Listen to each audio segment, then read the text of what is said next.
as usual.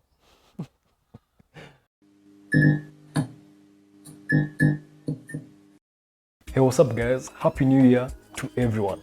For the new viewers, karibu sana. And for the returning viewers, welcome back to El.P Reviews. Today we're taking a look at the 6th generation of the Subaru Legacy that was produced and sold from 2015 to 2019. A huge shout out to KDG Imports and Mwalimu the head salesman for bringing this 2015 Subaru Legacy for a feature. KDG Imports are located along James Gishuru Road near Laviton Mall. They have a great selection of new and used cars to suit your taste, style and budget, including this 2015 Legacy. Links and contacts in the description below. As the designated flagship for the Subaru, this 6th generation Legacy was more handsome and appealing than the previous Legacy, if I may say, and it brought this more clean look to the Subaru nameplate, if I may say again. A new look, improved fuel economy, increased passenger comfort, and new safety features gives the redesigned Legacy a seat to the big boys as a true contender in the midsize segment. These updates have made the 2015 Subaru Legacy a more well-rounded midsize sedan, one that doesn't rely solely on all-wheel drive to sell. It competes with cars like the Volkswagen Passat, the Nissan Tiana or Altima, the Mazda Atenza, the Toyota Camry, the Kia K5, the Hyundai Sonata, and the Honda Accord. For trim levels, you got 4 trims, including base, limited, premium, and the 3.6R limited. I'll put the list up right now and you can pause to read through. Starting from the back, I like the whole design of the Legacy, or the whole idea of the Legacy. It's been one car I've liked for many years, and having the B4 here, it's quite something. So you get your normal Subaru symmetrical all-wheel drive, your Legacy, and to tell guys who are behind you what car you have, you get your B4 badging. The tips kind of look like the 3.6R that we don't get in our market, the one that comes with the 6-cylinder, and you have space to put a second pipe at the back to give it more of that sporty look. Being that it's a long car, you get parking sensors to help you reverse as you're parking your car, and you get a rear view camera that's good enough with marking lines to help you see where you're placing your car. Getting in the boot, you have 2 ways of getting to the boot. You either can press the button underneath, or you can use your key fob, which is right here. Long press the boot icon, it pops, notifies you, and you open your boot. The boot is quite massive. I'm comfortable in here. I can chill out. If I'm being kidnapped, I won't have any issue. The only hard thing is that the floor of the boot is quite hard, but other than that, I'm comfortable. I still have more space to fit a second person here, and yeah, we're good. And the best thing is that if you're kidnapped or if you're put in the boot, you can open the boot from the inside. There's a latch and it glows in the dark, so you can open your boot easily and make your escape. Yeah. Anyway, what do you get in your boot? You get a massive boot. Underneath you get more space. You get your tire service kit, because the car has run flats, so you get your tire service kit and you don't get a spare wheel. In some models you can get a spare wheel, or if you want, you can actually just remove that bin you have there and put a spare wheel if it makes you feel more comfortable. The seats are split in a 60-40 manner, though you can't lower it. On this specific car, you can't lower the rear seats from the back.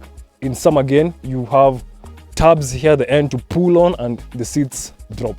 So that's the back. Let's get into the back seats and see what we have there. Getting into the back is made easy, being that the doors open quite wide. They don't open 90 degrees really, but close. Let me say like 80 or something, 80 degrees. So getting in is made easy. For taller people, watch your head as you get into the car, because of the sloping roofline, you don't want to hit your head in trying to look cool getting into the car.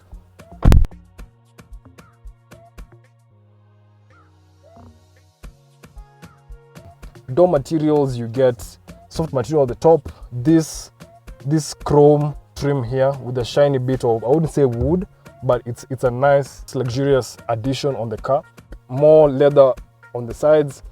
Your door handle is wrapped in leather with some grey stitching. Underneath you get plastics all the way down to the bottom. One thing about the door handle is that the leather feels like it was an afterthought, where they just slapped on leather on the door handle, because of how it moves and how it feels funny when you actually get to touch it.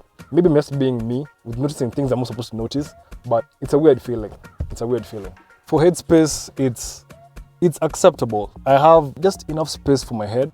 For knee space, it's a lot. I have about 3 inches here for my knee space. For connectivity, there's actually nothing here. There's no 12-volt socket, there's no USB jack point, so you can't charge your phone.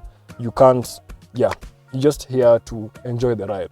You get heated seats for the outer seats, which I was doing earlier because it was a cold morning and it was really nice warming up my bum. But I would prefer cool seats for our hot days, especially if you park your car under the sun for a very long time. You get in, you'll be baking your bum.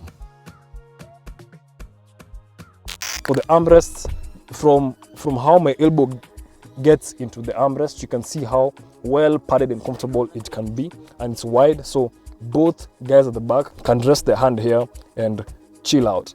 Getting into the center seat, the transmission tunnel is big, but it's kinked in a bit on the side walls, so I can squeeze my feet on the sides while the outer passengers slide their feet underneath the front seat. But I can choose violence and fight them for leg space there. The seat is padded enough. I have about 1 inch or 2 for my knee space with the front driver seats, and my head again just touches the headliner. But I can be comfortable here, and the outer guys will be comfortable too, because the seat is raised up and pushed forward, and theirs is sunk a bit in, so our shoulders won't really wrap because of that feature. The seats fold. There's a button at the top here where if you press, it folds down, so you can slide longer things from the boot, and this seat gets down too. Let me show you that. You get access to the boot, which is quite nice. And 2 child seat anchors on both outer seats to fit in your child seats. I mean, the door opens quite wide. It is easy to maneuver and put your child seats. That's the back seat. Let me jump to the front seat and see what we have there. Let me see if I lock the car. As long as I have the key in my pocket, the car, as I put my hand behind the door, and it unlocks automatically. And if I want to get out of the car and just walk away, I close the door, touch the top there, the car locks, and I walk. It's really a great feature. It makes your life easier. You don't have to keep on always removing your keys from your pockets or finding where they are in your pockets. So let me get in and let's see what you have there.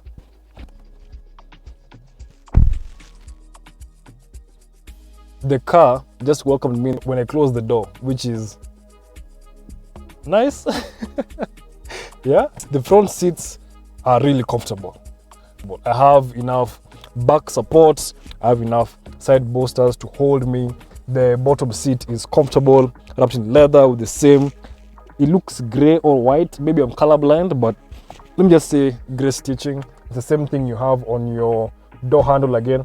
It has the same feeling as the back, the leather that moves up and down. It feels so afterthought-ish, but yeah, you get really massive windows. That's another thing I'm noticing, massive windows, and your side mirror is mounted on the door, not on the side window. So that increases your visibility as you're driving around. So how do I feel getting this car? First of all, the front seats are all automatic. The steering wheel is not automatic too. It would be nice to be able to do that, but it's easy to function. You can push it in, bring it out, move it up, and take it down. I like how the steering looks. On your right hand side, you get your cruise control, and your left hand side, you get your media and phone controls. The steering wheel is perfect. For me, the way it looks, it's perfect. Subaru should keep this up. What they should make better is the leather they put on the steering wheel. On this car, it's starting to chip off a bit, but that's a non-issue. You can get an aftermarket steering wheel cover to make the steering wheel look as good as the car looks. You get your eyesight that's just a Subaru's radar control system, but now Subaru uses 2 cameras to watch the front for your front collision assist, for your lane detection so you don't veer off the road. For your crash assist, it will automatically put on the brakes when it senses the car in front of you is slowing down and you're not slowing down with it, or when you're imminent for a crash, it will slow down the car and protect you from that stuff. So the driving aids are quite nice, and you get all the touch points on your right hand side here. For cubby spaces, you get center armrest that has a bin that comes with it where you can put coins and stuff. You get 2 cup holders, another space here at the front which has 2 USB ports, an auxiliary port, and a 12-volt socket. So you can put your devices here, you can charge them, listen to your music at the same time as to connect to this system here. You have dual zone climate control, you have a really big touchscreen here that's responsive, that's quite responsive to the touch. I like that. And your glove compartment that's aligned in felt material, so whatever you put in here won't get damaged as you drive. So that's the front seat. Let me open the bonnet so that you can see what's at the front of the bonnet. The Legacy comes with 2 engines, a 2.5 litre flat 4 and a 3.6 litre flat 6, which aim for our market, so is rare to find. Most used Legacy models will run the brand's bread and butter 2.5 litre cylinder boxer engine, which its output was slightly increased to 175 horsepower and 173 pound-foot of torque. Various improvements to the driveline for this generation helped improve fuel economy over earlier 4-cylinder units. The 6-cylinder model remains unchanged from the 256 horsepower and 247 pound-foot of torque in the 3.6 litre engine, both mated to a continuous variable transmission and all-wheel drive system. The 6-cylinder is faster by a second or so off the 4's acceleration time.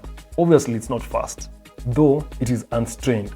For the common problems we would look out for are high oil consumption, cooling system losing coolant, and wheel bearings wearing out before their time. I'll put things you need to check to help you go through all that stuff.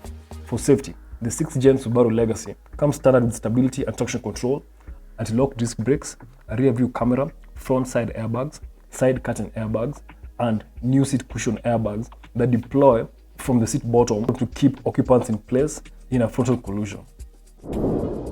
Owners report a pleasing, relaxing, and comfortable ride, adequate cabin and trunk space, good build quality, plenty of confidence in difficult weather, and smooth, predictable operation from the adaptive cruise control. Some people may lament the disappearing of the 6-speed manual transmission from the 4-cylinder engine, but the continuously variable transmission, standard on all Legacies, does a good job on extracting the most performance from both engines. Overall, it's hard to go wrong in this segment of the mid-size sedans, but if you want a refined and comfortable family sedan that can handle any kind of weather, or simply something different from its mainstream competitor, the 2015 to 2018 Subaru Legacy merits strong consideration. If you have come this far in the video, comment Happy New Year so that I know who got to the very end. Click the like button if you enjoyed this video and subscribe if you haven't. Cheers and see you on the next one.